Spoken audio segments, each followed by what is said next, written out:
the liberation of Paris was commemorated by the Allied Supreme Commander.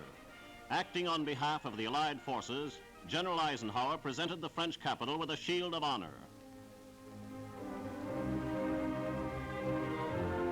The resting place of the French unknown soldier is restored. Once again, Frenchmen may honor their war dead at this famous shrine. The Supreme Commander's speech was a fitting tribute to the valiant French forces of the interior.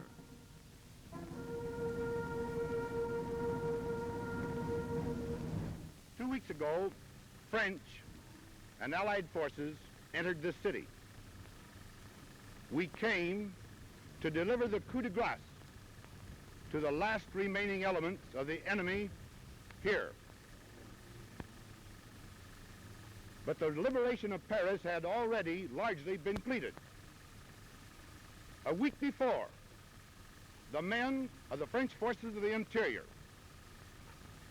who for 4 long years, inspired by General de Gaulle, had carried on a relentless struggle against the enemy, had risen in their wrath and gone into the streets to drive out the hated invader.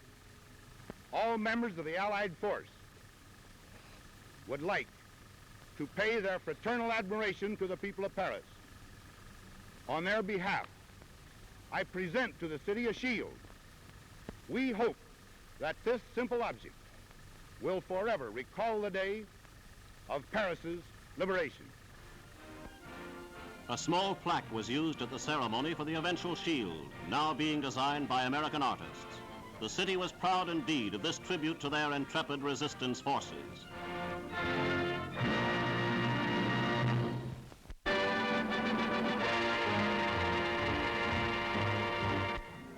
The capture of Marseilles came with breathtaking speed.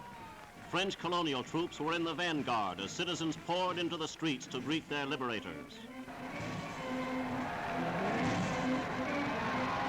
Formalities over, soldiers and populace joined in the festival of freedom.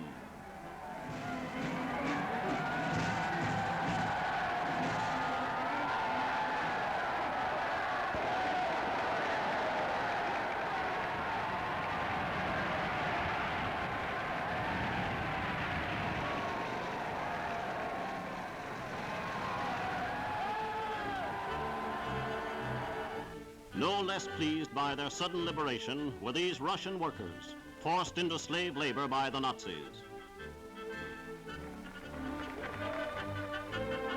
A parade in honor of the underground, the men and women who prepared the way for the victory, was staged in the old port of Marseilles.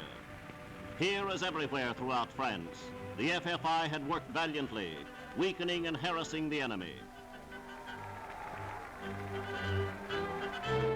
General Tassigny, commander of the French forces under General Patch, was on hand. He presented the military medal to both men and women of the heroic underground forces.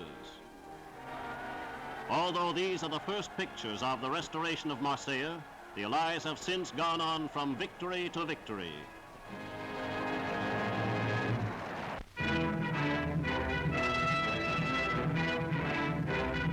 The second port of France has fallen. Once again, Le Havre is an Allied city. A final intensive bombing paved the way for the surrender of this vital communication center. Every single defensive position held by the stubborn German garrison was covered by target indicators.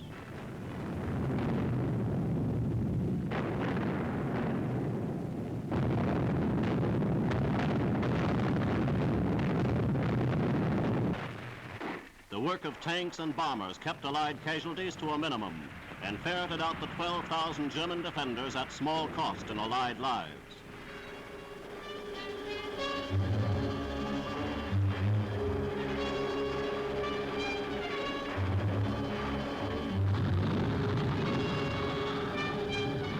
Flame-throwing tanks opened the path for the ground forces. Almost nothing could withstand this formidable fire-eating weapon.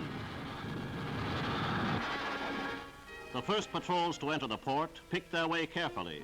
The approaches were devastated while overcoming the enemy's stubborn but futile stand.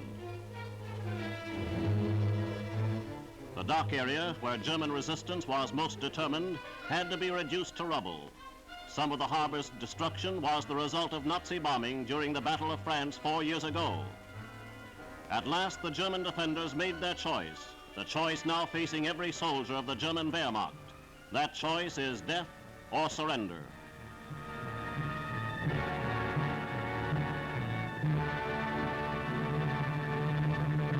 Days earlier, the Albert Canal had been crossed, its vaunted defense system overcome in 4 days.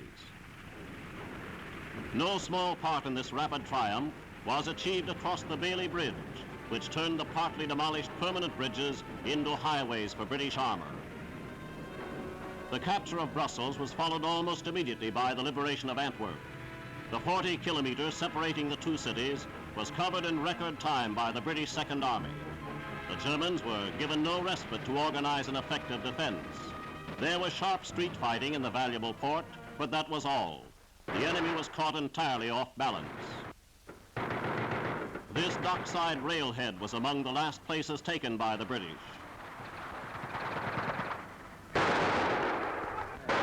With the estuary of the Scheldt River cleared of Nazis, another great continental port is available to the Allies.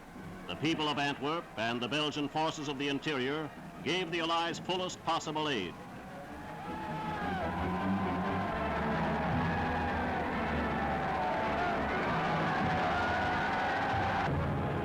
Arms and supplies were dropped to the Belgian White Army behind the German lines. This was a military operation that had proved so successful with the Maquis in France. Since D-Day and even before, this airborne supply policy had paid big dividends for all concerned. The arms were collected the moment they hit the ground. In very few hours, they were put to effective use by the men who had waited for years for this moment to strike. Back in Brussels, meanwhile, members of the Belgian government had flown in from London. Their first official appearance was made at the Brussels War Memorial in tribute to the capital's liberation.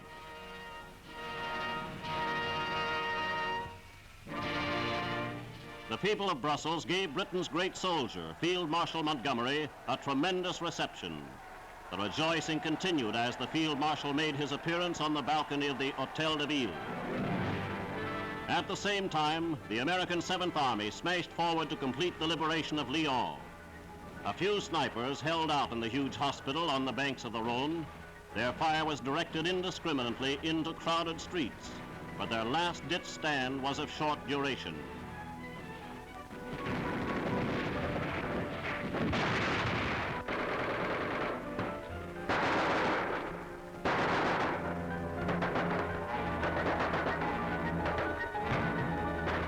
Hospital patients were removed to safety until danger from fire was brought under control. The city was wild with joy as the French and American troops drove in. France's third city, Lyon has long been a main center of underground resistance. Here again, the now familiar scene was enacted. Collaborators were paraded through the streets in disgrace.